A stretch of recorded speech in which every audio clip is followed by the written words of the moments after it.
वक्रतुंड महाकाय सूर्यकोटि समप्रभ निर्विघ्नं कुरु मे देव सर्वकार्येषु सर्वदा। वक्रतुंड महाकाय सूर्यकोटि समप्रभ निर्विघ्नं कुरु मे देव सर्वकार्येषु सर्वदा। राधे राधे, जय श्री कृष्णा। मैं सीमा सिंह आप सभी धर्म प्रेमियों को सादर प्रणाम करती हूँ। आज मैं आपको पोष रविवार पर सुनी जाने वाली व्रत कथाएं सुनाने जा रही हूँ। आपको एक ही जगह पर सभी कहानियाँ सुनने को मिलेगी। आइए अब हम रविवार की व्रत कथा सुनते हैं। एक बार एक गांव में एक ब्राह्मण परिवार रहता था। उस ब्राह्मण के एक पुत्र था। पुत्र पैदा करने के कुछ वर्षों बाद ही उसकी पत्नी का स्वर्गवास हो गया। वह ब्राह्मण सूर्य भगवान का परम भक्त था। वह रोज सुबह ब्रह्म मुहूर्त में उठता, तालाब पर स्नान आदि करने के बाद घर आता और सूर्य भगवान को तांबे के लोटे में जल, रोली, चावल और चीनी डालकर सूर्य भगवान को अर्घ्य दिया करता था और हर रविवार का वह व्रत करता था। उसका पुत्र मंद बुद्धि था। उसने अपने पुत्र को सभी वेद, हकीम और डॉक्टरों को दिखाया, लेकिन कोई नतीजा नहीं निकला। वह ब्राह्मण दिन पर दिन बुढ़ापे की ओर जा रहा था। अब बेटा भी 20 वर्ष का हो चुका था। उसे अपने बेटे की चिंता सताने लगी। एक दिन उस ब्राह्मण ने अपने पुत्र से अपनी परेशानी बताई। उसने कहा, मैं अब कब्र की ओर जा रहा हूँ। मेरे बाद मेरे पुत्र की कौन देखभाल करेगा? तब उसके मित्र ने सलाह दी कि तुम अपने पुत्र का विवाह कर दो। ब्राह्मण ने कहा कि मेरा पुत्र मंद बुद्धि है, मेरे पुत्र से कौन विवाह करना चाहेगा? तब उसके मित्र ने ब्राह्मण से कहा कि मेरी नज़र में एक बहुत ही सुशील कन्या है, परंतु वह बहुत गरीब है। तुम कहो तो मैं तुम्हारे बेटे की शादी की बात चलाऊं। तब ब्राह्मण ने हामी भर दी। तब एक दिन ब्राह्मण ने उस कन्या के साथ अपने बेटे का विवाह करा दिया। बहू का नाम राधा था। राधा गरीब घर की जरूर थी, लेकिन बड़े ही सुसंस्कृत विचारों वाली थी। उसने आते ही सारा घर संभाल लिया। एक दिन ब्राह्मण ने अपने बेटे की बहू से कहा कि पुत्री, इस घर की चाबी और तिजोरी अब तुम ही संभालो। मेरा बेटा मंद बुद्धि है, लेकिन बड़ा ही समझदार, सीधा, सरल और ईमानदार है। तुम जैसा इससे कहोगी यह वैसा ही करेगा। मेरे पास कोई जमा पूंजी नहीं है, लेकिन यह एक राम जारा है। इस राम जारे से मैं रोज सूर्य भगवान को अर्घ्य देता हूँ। आज से यह राम जारा तुम्हारा है। अब यह काम तुम संभालो। अब तुम रोज सुबह जल्दी उठकर स्नान आदि करने के बाद सूर्य नारायण भगवान को जल से सींचा करो। तुम इस राम जारे से जो भी चीज मांगोगी वह बनकर आ जाएगी, परंतु तुम इससे कभी लालच मत करना। अगर तुमने कभी लालच किया तो यह रामजारा गायब हो जाएगा। यह रामजारा मुझे सूर्य नारायण भगवान ने वरदान के रूप में दिया था।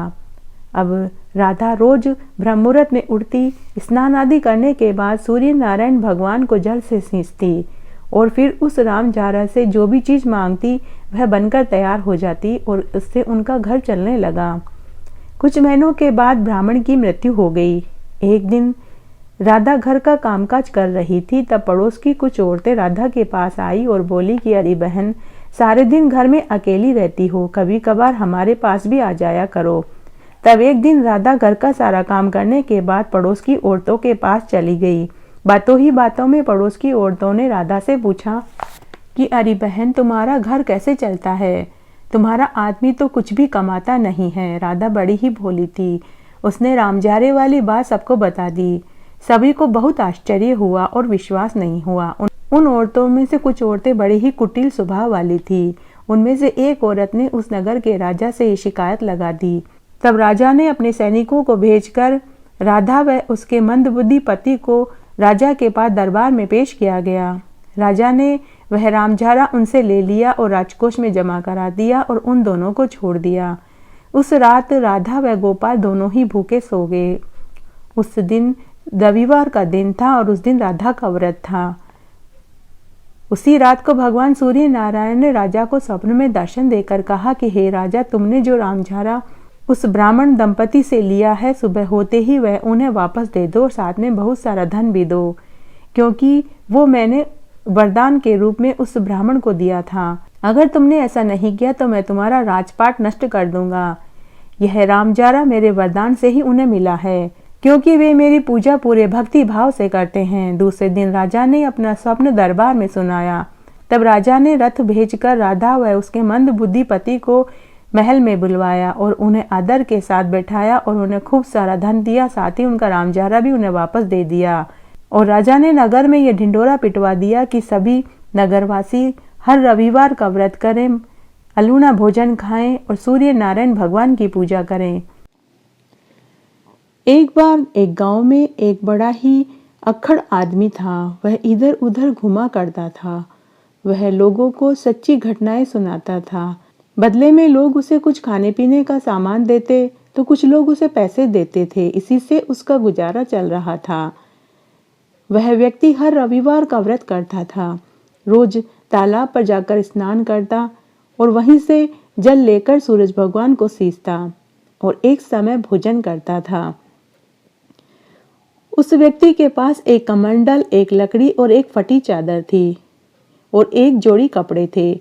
जब उसे सोना होता तो वह किसी भी घर के चबूतरे पर सो जाता या किसी भी पेड़ के नीचे खूंटी तानकर सो जाता था। उसे दुनियादारी से कोई लेना देना नहीं था, लेकिन जब भी वो सोता तो कमंडल व लकड़ी को यह कहकर सोता कि मैं सोने जा रहा हूँ, अगर कोई राजा भी आए तो मुझे मत उठाना। जब वह फटी चादर ओढ़ता तो तारों की चांदनी उसकी फटी चादर में से छन कर आती। वह गहरी नींद में सोता। एक दिन जब वह ऐसे कहकर सो रहा था तो एक व्यक्ति ने उसकी बात सुन ली। उसने जाकर उस नगर के राजा से उस व्यक्ति की शिकायत कर दी। राजा ने अपने सैनिकों को भेजकर उस आदमी को गिरफ्तार कर लिया। फिर दरबार में उसे पेश किया गया और उससे राजा ने पूछा कि भाई, जब भी तुम सोते हो तो तुम यह क्यों बोलते हो कि कोई राजा भी आ जाए तो मुझे मत उठाना? क्या तुम्हें मेरा भय नहीं? तब वह आदमी जोर जोर से हंसने लगा। वो बोला, राजा जी, जिसके साथ सूर्य नारायण भगवान हो उसे किस बात का भय? अब राजा को उस आदमी की वह हंसी भी चुभने लगी। राजा ने उसे जेल में डाल दिया। उस दिन रविवार था और उस आदमी का व्रत था। उसे जेल में भूखे ही रहना पड़ा। जेल में उसे खाना दिया गया तो उसने खाना खाया नहीं। उसने कहा, आज मेरा सूर्य नारायण का व्रत है। जब तक मैं स्नान करके सूरज भगवान को अर्घ्य नहीं दे देता मैं अन्न का दाना नहीं खाऊंगा। जेल के प्रहरी भी उसके ऊपर हंसने लगे और बोले कि देखो, रस्सी जल गई लेकिन बल नहीं गया। जेल में पड़ा है और पूजा पाठ सूर्य नारायण पता नहीं क्या क्या बोल रहा है। तब उसी रात को राजा को सूर्य नारायण भगवान ने स्वप्न में दर्शन देकर कहा कि हे राजा, तुमने जिस आदमी को जेल में डाला है उसे सुबह होते ही छोड़ दो। वो मेरा भक्त है और जिस बात के लिए तुमने उसे दंड दिया है वो बात तुम्हारे लिए है ही नहीं। दरअसल उस आदमी का नाम ही राजा है। वह कमंडल व लकड़ी को जो बात कह कर सोता है वह बात वह खुद के लिए बोलता है। दूसरे दिन सुबह होते ही राजा ने अपने स्वप्न वाली बात अपने मंत्रियों व रानी से बताई। तब राजा ने उस आदमी को जेल से छुड़वाया और दरबार में हाजिर करके पूछा कि अरे भाई, जब मैंने तुमसे पूछा था कि तुम ऐसे क्यों बोलते हो तो तुमने बताया क्यों नहीं कि तुम्हारा ही नाम राजा है? तुम खुद के लिए ही बोलते हो।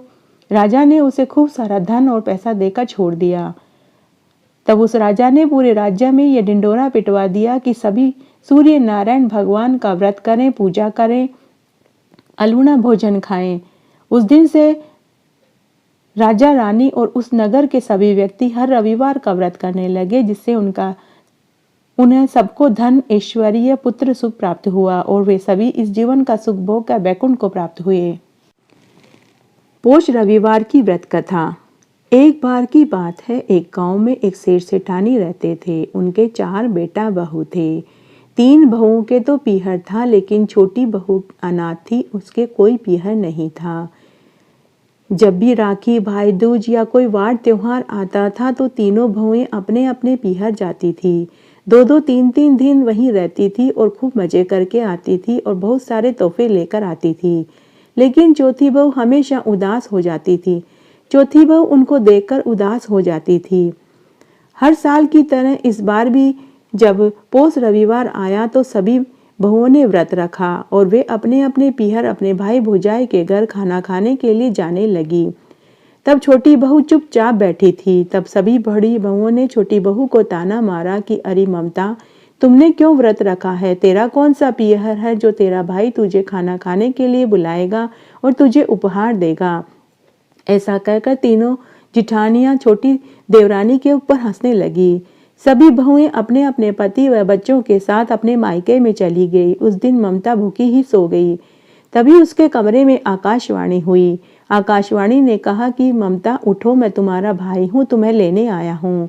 तब ममता ने कहा कि तुम कौन हो? मुझ दुखियारी से क्यों मजाक करते हो? मेरे तो कोई भाई नहीं है, ना मेरा कोई पियर है।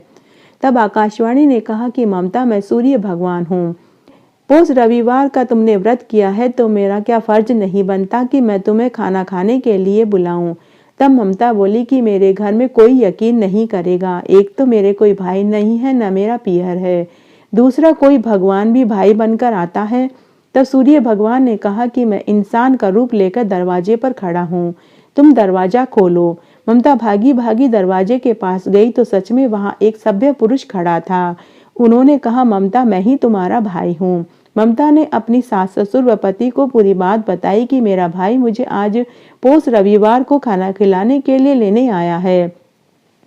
तब सास ससुर व पति ने कहा कि इतने बरस तुम्हारा भाई कहाँ था? तब सूर्य भगवान जो पुरुष के वेश में थे उन्होंने कहा कि माताजी पिताजी, मैं विदेश कमाने गया हुआ था, मैं कल ही लौटा हूँ। तब सास ससुर ने उन्हें खाना खाने के लिए भेज दिया। ममता अपने पति के साथ अपने मुंह बोले भाई के घर खाना खाने के लिए चली गई। वहां उसका खूब आव भगत हुआ, खूब उपहार रुपए धन मिला। ममता खूब धन दौलत लेकर ससुराल आई। सभी जिठानियों की आंखें खुली की खुली रह गई। अब ममता को कोई भी ताना नहीं देता था। आज ममता को भी अमर पीहरवासा का सुख मिला था। आज ममता ने पोष रविवार का व्रत किया तो उसे सूर्य नारायण भगवान भाई के रूप में मिले। हे सूर्य नारायण भगवान, जैसा अमर पीहरवासा का सुख आपने ममता को दिया वैसा सबको देना। कहानी कहने वाले को, सुनने वाले को और हुकारा भरने वाले को। घटती हो तो पूरी हो, पूरी हो तो परवान चढ़े, भूले बिसरे नाम तेरे भंडार में भरे। पोष रविवार की व्रत कथा सुनाने जा रही हूँ। काशी देश की बनारस नगरी का राजा महिपाल बड़ा ही धार्मिक, प्रवृत्ति का, दयालु, दानी था। उसी नगर में एक सेठ सेठानी भी रहते थे। उनका नाम धर्मदास व तारामणि था। सेठ सेठानी के पुण्य प्रताप की वजह से उनके 7 पुत्र थे। सेठ धर्मदास के 6 पुत्रों का विवाह हो चुका था, लेकिन 7वां पुत्र, जिसका नाम पुरुषोत्तम था, वह कुंवारा था। उनके नगर में एक बार एक नामी महात्मा जी आए। पूरे नगरवासी उनके दर्शन करने के लिए व उनके प्रवचन सुनने के लिए वहां पहुंचे। वे सेठ सेठानी भी उन महात्मा जी के पास पहुंच गए। सेठ सेठानी ने महात्मा जी के चरण स्पर्श किया। तब सेठानी ने महात्मा जी से कहा कि महात्मा जी, आप मुझे कोई व्रत उपवास बताइए। तब महात्मा जी ने उन्हें रविवार का व्रत करने की सलाह दी। महात्मा जी ने कहा कि रविवार को एक समय भोजन खाओ, वह भी अल्लूना भोजन खाओ। सूर्य भगवान को अर्घ्य दो, व्रत करो, ब्रह्मचर्य का पालन करो, भजन कीर्तन में समय बिताओ, झूठ चोरी पर निंदा से बचो और 108 बार ओम सूर्याय नमः मंत्र का जाप करो। सेठानी ने घर आकर अपने सभी पुत्रों व 6 पुत्र वधुओं को रविवार के व्रत वाली बात बताई। सभी पुत्रों व 6 पुत्र वधुओं ने सेठानी की बात पर हंसी उड़ाई। भगवान सूर्य नारायण के व्रत का अपमान करने की वजह से उनके ऊपर सूर्य भगवान क्रोधित हो गए। उसी दिन से घर में दरिद्रता का वास हो गया। सेठ जी का सारा कारोबार ठप हो गया। घर में अलक्ष्मी का वास हो गया। उनको भूखों मरने की नौबत आ गई। तब सेठ के सभी पुत्र व 6 पुत्र वधुएं दूसरे नगर में जाकर एक सेठ के घर नौकर बनकर कमाने लगे और वहीं रहने लगे। सेठ सेठानी वहीं बनारस में रहकर किसी तरह अपना जीवन यापन करने लगे। कुछ महीनों के बाद वापस उसी नगर में वही महात्मा जी वापस आए। तब सेठ सेठानी अपनी दरिद्रता का कारण पूछने के लिए महात्मा जी के पास गए। सेठ सेठानी रोने लगे और गिड़गिड़ाने लगे। महात्मा जी को सेठानी की दशा के ऊपर दया आई। तब महात्मा जी ने थोड़ी देर के लिए आंखें बंद करी और अपनी योग माया से पता लगा लिया और कहा कि आप लोगों ने सूर्य भगवान के व्रत की निंदा करी, इसीलिए आपके ऊपर उनका शाप लगा है। अगर आप दोनों श्रद्धा भाव से रविवार का व्रत धारण करेंगे तो आपको खोई हुई धन दौलत वापस मिल जाएगी। फिर सेठ सेठानी ने महात्मा जी को नमस्कार किया, घर आ गए। श्रद्धा भाव से दोनों सेठ सेठानी हर रविवार का व्रत करने लगे। 3 रविवार का व्रत करते ही उनके घर में धन दौलत के भंडार भर गए। दूसरी तरफ उनके पुत्र व पुत्र वधुएं बड़ी कठिनाई से अपना जीवन यापन कर रहे थे। एक दिन सेठ का सबसे छोटा बेटा जंगल में लकड़ियां काटने गया। लकड़ी काटकर जब वह वापस आ रहा था तो वह अपना लकड़ी काटने वाला हंसिया वहीं जंगल में छोड़ आया और वह घर आ गया। जब वह घर आया तो उसकी भाभीियों ने कहा कि लकड़ी काटने की हंसिया कहाँ है। तो पुरुषोत्तम बोला कि वह तो जंगल में ही छूट गया है। भाभीियों ने देवर से कहा कि आप अभी जंगल में जाकर लकड़ी काटने का हंसिया लेकर आओ, नहीं तो आज हम आपको खाने के लिए रोटी नहीं देंगे। पुरुषोत्तम उसी समय जंगल में पहुंचा। जिस जगह उसने लकड़ियां काटी थी उस जगह वह पहुंचा तो उसने देखा कि उस लकड़ी काटने के हंसिये के ऊपर तो सर्प लिपटा हुआ था। तो वह वहीं बैठ गया और भगवान की स्तुति करने लगा। इस तरह स्तुति करते हुए उसे पूरी रात हो गई। सुबह हो गई, तब सूर्य भगवान के उगने का समय हो गया। जब सूर्य की पहली किरण उसके चेहरे पर पड़ी तो सूर्य भगवान ने मनुष्य का रूप धारण किया और पुरुषोत्तम के पास आए, बोले कि बेटा उठो, मैं तुम्हारी स्तुति से बहुत प्रसन्न हुआ, तुम कोई वर मांग लो। तब वह पुरुषोत्तम बोला कि आप कौन हैं? तब सूर्य भगवान ने कहा कि मैं सूर्य भगवान हूँ। तब वह पुरुषोत्तम भगवान के चरणों में गिर पड़ा और बोला कि हे भगवान, मैं रात्रि को यहाँ अपने लकड़ी काटने का हंसिया लेने आया था। उस समय इस हंसिया के ऊपर एक सर्प लिपटा हुआ था। मुझे मेरा हंसिया मिल जाए और कुछ नहीं चाहिए। सूर्य भगवान ने उसे सोने का हंसिया दिया और कहा कि अब तुम वापस अपने घर जाओ, तुम्हारी सारी दरिद्रता दूर हो जाएगी। पुरुषोत्तम बोला कि हे भगवान, मेरा हंसिया तो लोहे का था लेकिन यह तो सोने का है। सूर्य भगवान ने कहा कि पुत्र, मैं तुम्हारी पूजा और स्तुति से बहुत प्रसन्न हुआ, तुम यह लो और तुम वापस घर जाओ। घर आकर पुरुषोत्तम ने अपने भाइयों व भाभियों को भगवान सूर्य नारायण के दर्शन देने वाली और सोने का हंसिया देने वाली पूरी बात बताई। उसी समय वे सभी अपने घर वापस आए। घर आने के बाद जब उन्होंने अपने घर में ठाट बाट देखा तो उन्हें बहुत प्रसन्नता हुई और उन्होंने इस ठाट बाट का कारण पूछा। तब सेठ सेठानी ने उन्हें रविवार के व्रत वाली पूरी बात बताई। उसके बाद वे सभी भी हर रविवार का व्रत पूरे विधि विधान से करने लगे। धीरे धीरे उनके सभी कष्ट दूर हो गए और वे बहुत धनी हो गए। उसके बाद सेठ सेठानी ने सूर्य भगवान का नगर में एक विशाल मंदिर बनवाया और सूर्य भगवान की विशाल मूर्ति की प्राण प्रतिष्ठा करवाई। जब उस नगर के राजा को यह पता लगा तो उन्होंने अपनी लड़की का विवाह पुरुषोत्तम से करवा दिया और उन्हें खूब दान दहेज दिया।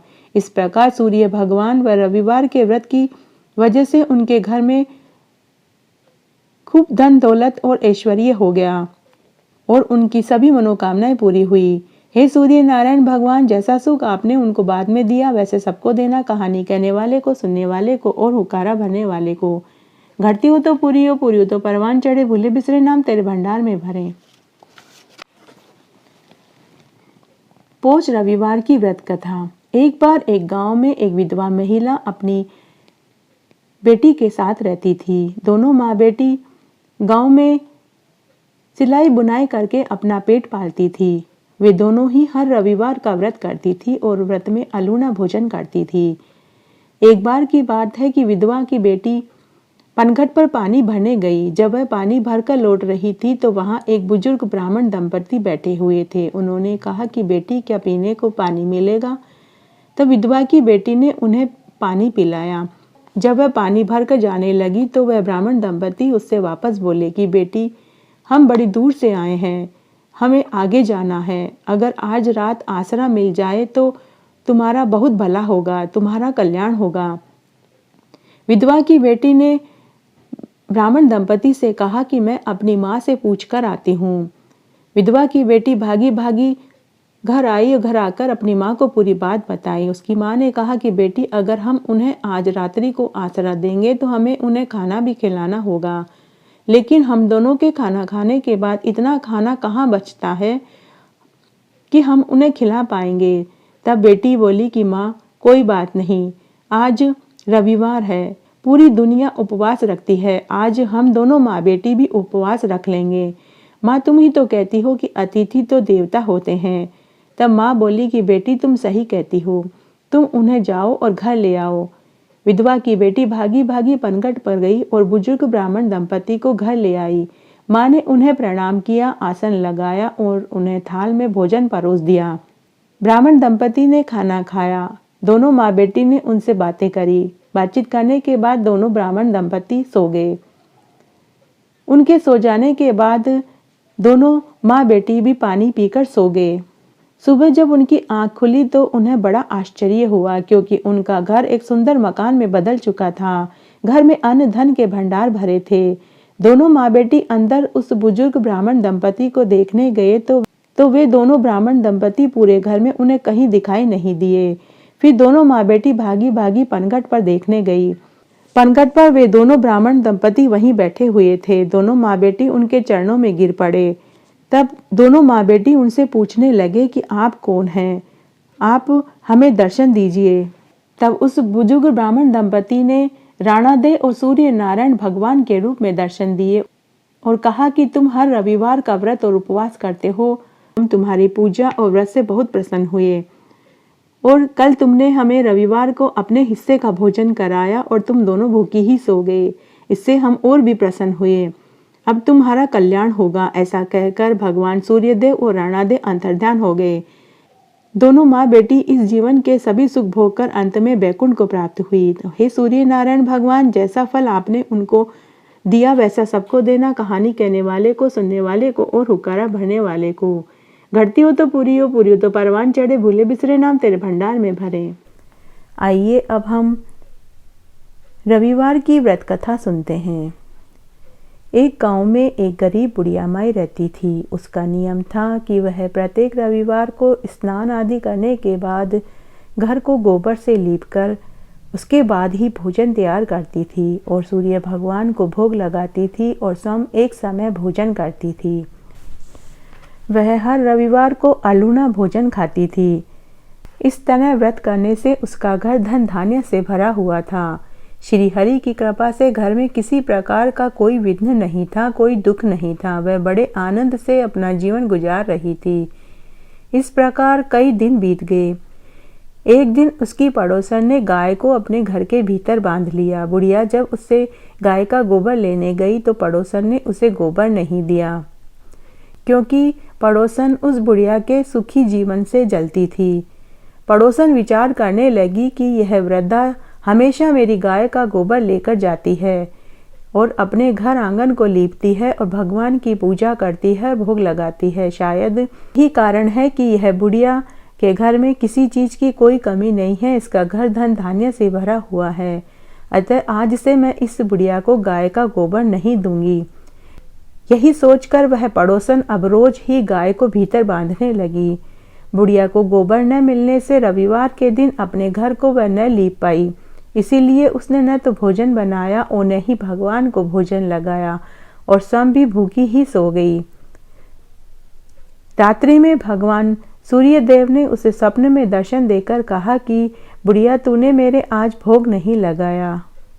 तब वृद्धा ने सूर्य भगवान से स्वप्न में ही कहा कि हे भगवान, आज मुझे गाय का गोबर नहीं मिला, इसीलिए मैंने न तो घर आंगन लीपा, न ही भोजन बनाया, न ही मैंने आपको भोग लगाया। तब भगवान सूर्यदेव ने वृद्धा से स्वप्न में कहा कि हे बुढ़िया माई, मैं तेरी सभी इच्छाएं पूर्ण करूंगा, क्योंकि तू हमेशा रविवार को गाय के गोबर से घर आंगन लीपकर भोजन बनाती है और मेरा भोग लगाती है, उसके बाद ही तू खुद भोजन करती है। इसलिए मैं बहुत प्रसन्न हूँ और तुझे वरदान देता हूँ कि तुझे तेरे आंगन में जब तू सोकर उठेगी तो तुझे बछड़े सहित एक सुंदर गाय मिलेगी। ऐसा कहकर सूर्य भगवान अंतर्ध्यान हो गए। दूसरे दिन सुबह जब वृद्धा सोकर उठी तो उसने देखा कि उसके आंगन में एक बहुत सुंदर गाय बछड़ा सहित बंधी हुई थी। वह गाय और बछड़े को देखकर बुढ़िया बहुत प्रसन्न हुई। उसने घर के बाहर गाय को बांध दिया और उसके आगे चारा डाल दिया। जब उसकी पड़ोसन ने बुढ़िया के घर के आंगन एक बहुत सुंदर गाय और बछड़े को देखा तो वह ईर्ष्या से और भी जल उठी। बुढ़िया ने पूरे दिन गाय की खूब सेवा पानी करी। गाय के गोबर से घर आंगन को लीपा, भोजन बनाया और सूर्य भगवान को भोग लगाया और सम भोजन करा और रात्रि में सो गई। रात्रि में पड़ोसन ने देखा कि बुढ़िया की गाय ने सोने का गोबर दिया है। अब वह पड़ोसन बुढ़िया की गाय का गोबर उठाकर ले जाती और उसकी जगह खुद की गाय का गोबर रख देती। अब वह नित्य प्रति ऐसा ही करने लगी। सीधी सादी बुढ़िया को तो इस बात का पता भी नहीं लगा। तब सर्वव्यापी भगवान सूर्य ने सोचा कि चालाक पड़ोसन के कर्मों से बुढ़िया ठगी जा रही है। तब सूर्य भगवान ने संध्या के समय जोर से आंधी चला दी। बुढ़िया ने आंधी के भय से अपनी गाय और बछड़े को घर के भीतर बांध लिया। प्रातःकाल जब बुढ़िया सोकर उठी तो उसने देखा कि गाय ने सोने का गोबर दिया है, तो उसकी आश्चर्य का ठिकाना नहीं रहा। अब बुढ़िया प्रतिदिन गाय को घर के भीतर ही बांधने लगी। उधर पड़ोसन ने देखा कि बुढ़िया गाय को घर के भीतर बांधने लगी है, तो उसको सोने का गोबर मिलना बंद हो गया। वह ईर्ष्या और डाह से जल उठी। सोने का गोबर उठाने का कोई उपाय समझ में नहीं आया, तो उसने उस नगर के राजा से शिकायत लगा दी कि महाराज, मेरी पड़ोस में एक वृद्धा रहती है, उसके पास ऐसी गाय है जो सोने का गोबर देती है। ऐसी गाय तो आपके राजमहल में होनी चाहिए। आप उस सोने से प्रजा का भला करेंगे। वह वृद्धा इतने सोने का क्या करेगी? राजा ने यह बात जब सुनी तो अपने दूतों को भेजकर वृद्धा के घर से गाय और बछड़े को मिलवा लिया। वृद्धा ने राजा के कर्मचारियों को जब गाय को और बछड़े को ले जाते हुए देखा तो वृद्धा ने उन्हें बहुत मना किया, लेकिन राजा के कर्मचारियों के सामने उसकी एक न चली। उस दिन वृद्धा वापस से भूखी ही सो गई और रात भर भगवान सूर्य से प्रार्थना करने लगी। उधर राजा गाय को देखकर बहुत प्रसन्न हुआ, लेकिन सुबह जैसे ही वह सोकर उठा तो सारा महल गोबर से भरा हुआ दिखाई दिया। राजा यह देखकर घबरा गया। अर्धरात्रि को राजा को सूर्य भगवान ने स्वप्न में दर्शन देकर कहा कि हे राजा, जो गाय तुमने वृद्धा से ली है वह उसे वापस लौटा दो, क्योंकि वह हर रविवार को मेरा व्रत करती है, गाय के गोबर से घर आंगन लीपकर भोजन बनाती है और मुझे भोग लगाती है। उसके बाद ही वह सम भोजन करती है। वह गाय और बछड़ा उस वृद्धा को मैंने ही दिया है। अगर तुमने उसे ये वापस नहीं लौटाया तो मैं तेरे राज्य वैभव सब नष्ट कर दूंगा। प्रातःकाल जब राजा सोकर उठा तो उसने अपने स्वप्न वाली बात अपनी पत्नी और सभी मंत्रियों को बताई। तब एक समझदार मंत्री ने राजा से कहा कि हे राजा, वह गाय और बछड़ा सूर्य भगवान ने उस वृद्धा को दिया है, यह उसके सत्य का परिणाम है, अतः आप उसे यह गाय और बछड़ा वापस दे दीजिए। तब राजा ने बुढ़िया को महल में बुलवाया और उसे गाय और बछड़ा दे दिया, साथ में बहुत सारा धन भी दिया। राजा ने उसकी पड़ोसन को बुलाकर उचित दंड दिया। जब राजा ने ऐसा किया तभी उसके राजमहल में वह गंदगी साफ हुई। उसी दिन से राजा ने नगर में यह ढिंडोरा पिटवा दिया कि सभी नगरवासी रविवार का व्रत करें, अलूना भोजन खाएं और सूर्य भगवान की पूजा करें। राजा के साथ सभी नगरवासी ऐसा करने लगे, जिससे घातक रोग, प्रकृति का प्रकोप उस नगर पर कभी नहीं हुआ। सारी प्रजा सुख से रहने लगी। जो मनुष्य रविवार का व्रत करते हैं वह निरोगी काया पाते हैं। कुंवारी घरवर पाए, परणी पुत्र खिलाए, बुजुर्ग बैकुंठा वासा पाए। घटती हो तो पूरी हो, पूरी हो तो परवान चढ़े, भूले बिसरे नाम तेरे भंडार में भरे। इस तरह आज मैंने आपको सूर्य नारायण भगवान की अमर पीहर वासा देने वाली एक साथ ढेर सारी कहानियां सुनाई है। आशा करती हूँ ये आपको जरूर पसंद आएगी। मेरे साथ बने रहने के लिए आपका धन्यवाद। आगे की कथा कहानी के लिए भी आप इसी तरह मेरे साथ बने रहें। धन्यवाद।